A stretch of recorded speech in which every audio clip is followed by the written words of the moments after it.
Oh, brilliant one. Are you ready to spring into action? A few years ago, I had the opportunity to work with an executive coach. Her name is Jane Warlow. And Jane really challenged me to get out of my way. What we realized during the coaching sessions that at some level I had become an annoying echo instead of an original voice.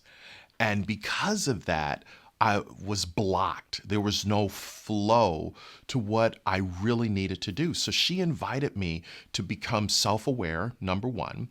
She invited me to think about my self concept, my self confidence, my self esteem.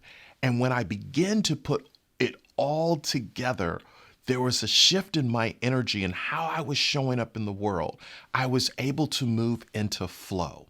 And when I moved into flow, life became effortless. Now, yes, I had struggles and challenges like we all do, but all of a sudden, when I was in flow, I was in my swim lane. What? So here's the question for you. Where are you right now in your journey? Are you in flow or are you out of flow? And the question becomes, how does one get in flow? It starts with being that original voice, celebrating what you have accomplished, what you have discovered. Even as we are coming through this pandemic, we understand that the pandemic has happened, but everybody is in different boats on this ocean of the pandemic. So coming into a flow is understanding, where am I right now? What have I learned? How am I growing? And how do I begin to recognize everything that I need to succeed is inside of me?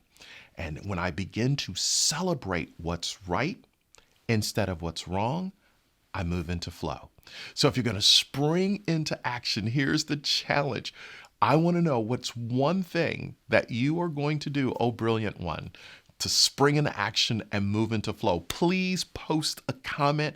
And this is something that we're going to talk about over the next few days, especially as we do some live sessions online. And perhaps we'll hear from other authorities who will give us tips, tools, and techniques on how do we stay in flow.